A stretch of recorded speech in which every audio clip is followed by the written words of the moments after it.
Hello and welcome once again to our reading of devotions from the Reverend William J. Today he is looking at Psalm 25, verses 16 through 17, where the Bible says, "Turn to me and be gracious to me, for I am lonely and afflicted. The troubles of my heart are enlarged. Bring me out of my distresses. Consider my affliction and my trouble, and forgive all my sins." William J. writes, "Surely this book is addressed to the heart and requires sensibility rather than talent to understand and explain it. How tender here is the language of David, and how instructive it is for us as well. He was a sufferer through a king, and a man exceedingly godly, and his sorrows were not superficial, but deep and depressing sorrows of the heart.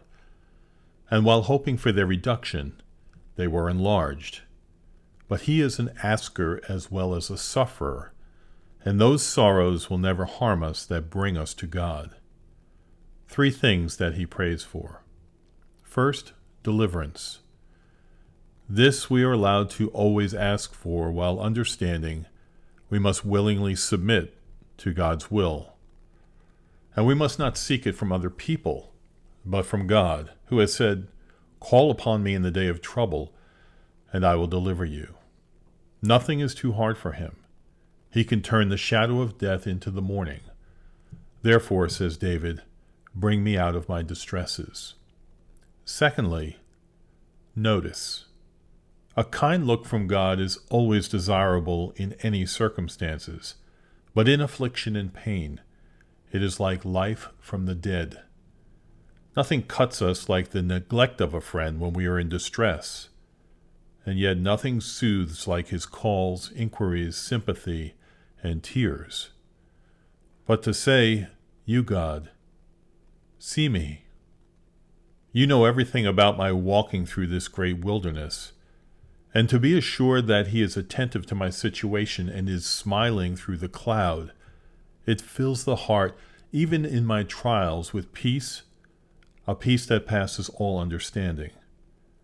Therefore David says, "Consider or look upon my affliction and pain." Thirdly, pardon. David does not think of himself as sinless, and trials are likely to give life to a sense of guilt and to make the sufferer fearful, and to stimulate the prayer, "Do not condemn me." We will also venture to say that however a Christian may feel his sorrows, he will feel his sins much more. These are the burden and the grief. Therefore David says, "Forgive all my sins."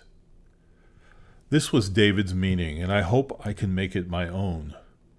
Lord, if it is your pleasure, release me from my complaint. If not, and the distress must continue to test me, be near and afford me a sense of your favor. Let me see your face. Let me hear your voice saying, "I still remember you." Or if this be denied and I have no right to ask for such an indulgence, let me, for the Redeemer's sake, be forgiven and justified. Remove my guilt, whatever becomes of my grief. Then grief cannot be a punishment. It cannot hurt me. A brief poem. If sin is pardoned, I'm secure. Death has no sting beside. The law gives sin its damning power, but Christ, my ransom, died. Thanks again for listening in. Hope this was helpful for you. You can find more articles, recorded books, booklets, sermons, devotions, all from famous preachers and teachers from the past, on YouTube, the web, or Apple Podcast, if you just enter Cherish Ephesians 6:4 in the search bar in any one of those applications.